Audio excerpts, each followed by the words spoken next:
Are you ready? Let's go! Don't you sometimes just want to talk about everything? You know, there's days when you can just talk about anything. Need to sit back and chat about nothing at all? Nothing But Julie, coming at you with fun and creative topics and interviews. Did you hear Julie's podcast? She's got the greatest topics. Come join the chat about everything, anything, and nothing. So unwind and tune in to Nothing But Julie. Great topics and cool interviews with some pretty awesome people. And now, without further delay, here's Nothing But Julie.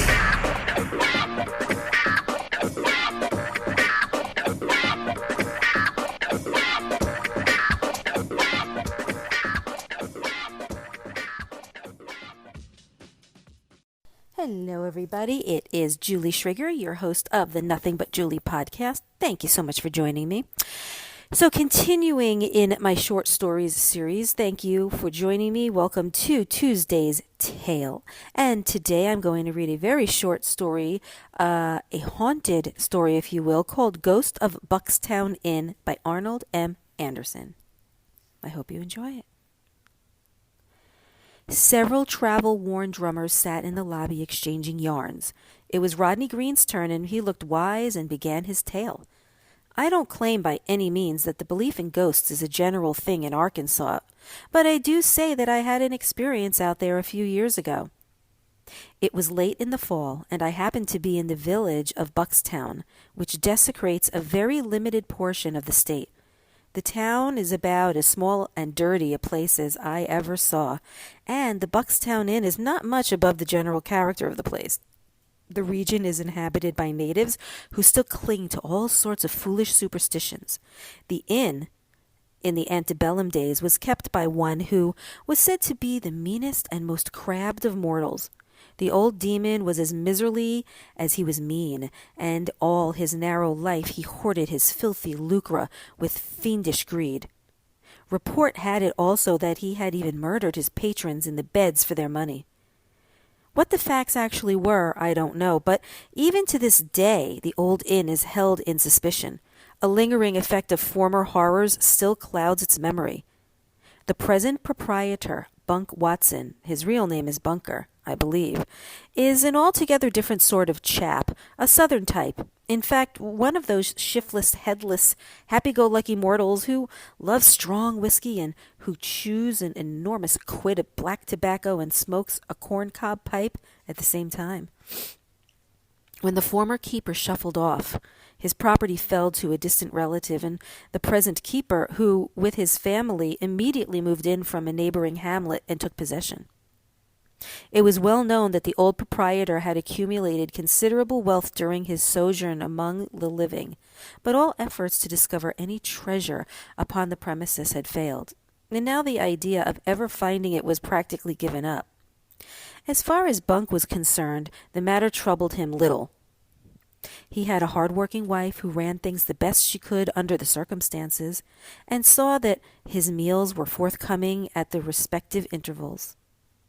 What more could he wish? Why should he care if there was a treasure buried upon his place? Indeed, it would have been a sore puzzle for him to know what to do with a fortune, unless perhaps his wife came to his aid. Among the stories that hovered in the history of the Buckstown Inn was one which involved a ghost. In the room where the former keeper had died, peculiar noises were heard at unearthly hours, sighing, moaning, and, in fact, all the other indications which point to the existence of ghosts were said to be present. On account of this, chamber had long since been abandoned. I listened with keen interest to the wonderful tales about the haunted room, and then suddenly resolved to investigate, to sleep in that chamber that very night, and see for myself all that was to be seen. I told Buck of my purpose. He shook his head and shrugged his shoulders, but instead of warning me and offering a flood of protests as I expected, he merely took his pipe from his mouth, let fly a quart or so of yellowfish juice from between a pair of brown-stained lips, and opening one corner of his wide mouth, lazily called out, "Jane!" His wife appeared, and intimidated that I should settle the matter with the old woman. The prospect of a fee persuaded the wife, and off she went to arrange for my bed in that ill-fated room. At 9 o'clock that evening, I bid the family good night, took my candle, ascended the rickety stairs, and entered the Chamber of Horrors. The atmosphere was heavy and had a peculiar odor that was not at all pleasing. However, I latched the door and was soon in bed. Having propped myself up with pillows, I was prepared to await the coming of the ghost. Overhead, the dusty rafters, which once had experienced the sensation of being whitewashed, but which were now a dirty yellowish color, were hung with a fantastic array of cobwebs. The flickering light of the candle reflected upon the walls and against a ceiling of pyramid grotesque shapes, and with this effect being continually disturbed by the swaying cobwebs, the whole caused the room to appear rather ghostly after all, and especially so to an imaginative mind. I waited and waited. For hours, it seemed, but still no ghost. Perhaps it was afraid of my candlelight, so I blew it out. No sooner had I done this and settled back in bed than a white hand appeared through the door. Then a whole finger. A whole finger. At last the ghost had come, a white and sheeted ghost. It had come right through the door, although it was locked, and now it advanced towards the bed, raising its long white arm. It pointed to me, and then commanded, "Come with me." Thereupon it turned to the door, while instantly I jumped out of the bed to follow. Some unseen power compelled me to obey. The door flew open, and the ghost led me down the stairs, through long halls, into the cellar, through mysterious underground corridors, upstairs again, in and out rooms which I never dreamed were to be found in that old rambling inn. Finally, through a small door in the rear, we left the house. I was in my sleeping garments, but no matter, I had to follow. The white form, with a slow and measured tread and as silent as death, led the way into the orchard. There, under a tree at the farther end, it pointed to the ground, and in the same ghostly tones before used, said, "Here you will find great treasure buried." The ghost then disappeared, and I saw it no more. I stood dazed and trembling. Upon recovering my wits, I started to dig, but the chill of the night air and the scantiness of my night robes made such labor impractical. So I decided to leave some mark to identify the place and come around again at daybreak. I reached up and broke off a limb. Overcome with my night's excursions, I slept the next morning until a loud rapping on my door and a croaking voice warned me that it was noon. I had intended to leave Buckstown Inn that day, but prompted by curiosity and anxious to investigate, I unpacked my gripsack for a comfortable stay. You must understand that this was my first experience with a ghost, and I feared I might never see another. At breakfast, my landlady waited for me in silence, though once I detected her eyes following me with a peculiar expression. She wanted to ask me how I enjoyed the night, but I would not gratify her by volunteering a word. My host was more outspoken. "Reckon you didn't get much sleep," said he with a queer smile. "Did you hear anything?" I asked. "Well, I did, yes," he said.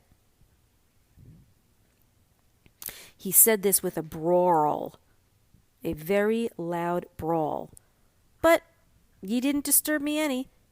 I knew ye'd have trouble when ye went in that room ter sleep." That afternoon I slipped out to the tree, but to my amazement I found that the twig had broken from my branches was gone. Finally I found under the lower trunk of an apple tree an open place from which a small branch had evidently been wrestled.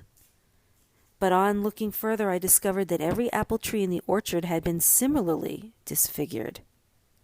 "More mysterious than ever," I said, "but tonight shall decide." That night I pleaded weariness, which no one seemed inclined to question, and sought my couch earlier. "Going to try her again?" asked my host. "Yes, and I'll stay all winter but what I'll get even with that ghost," I said. That night I kept the candle burning until midnight, when I blew it out. Instantly the room was flooded with a soft light, and at the foot of the bed stood my ghost, the identical ghost of last night. Again the bony finger beckoned, and sepulchral voice whispered, "Follow me." So I did. I sprang from the bed, but the figure darted ahead of me.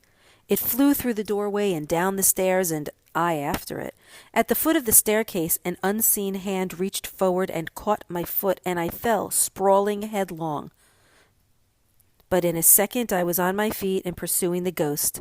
It had gained on me a few yards, but I was quicker, and just as we reached the outside door, I nearly touched its robes. They sent a chill through my frame, and I nearly gave up the pursuit. As it passed through the doorway, it turned and gave me one look, and I caught the same malignant light in its eyes that I remembered from the night before. In the open orchard I felt sure I could catch it, but my ghost had no intention of allowing me any such opportunity. To my disgust, it darted backward and into the house, slamming the door in my face. In my frenzy of fear and chagrin, I threw myself against the oaken door with such force that its rusty old hinges yielded, and I landed in the big front room of the inn just in time to see the white skirts of the ghost flit up the stairs. Upstairs I flew after it, and into an old chamber. There, huddled in a corner, I saw it. In the minute's delay it had secured a lighted candle, and, as I entered, it advanced to daunt me, with bony arm unpraised, to a great height. "Caught!" I cried, throwing my arms around the figure, and I had made the acquaintance of a real, live ghost. The white robes fell, and I saw reveal my hostess of Buckstown Inn. Next morning, when I threatened to call the police, she confessed to me that she masqueraded as a ghost to draw visitors to the out-of-the-way old place, and that she found its tale of being haunted highly profitable for her.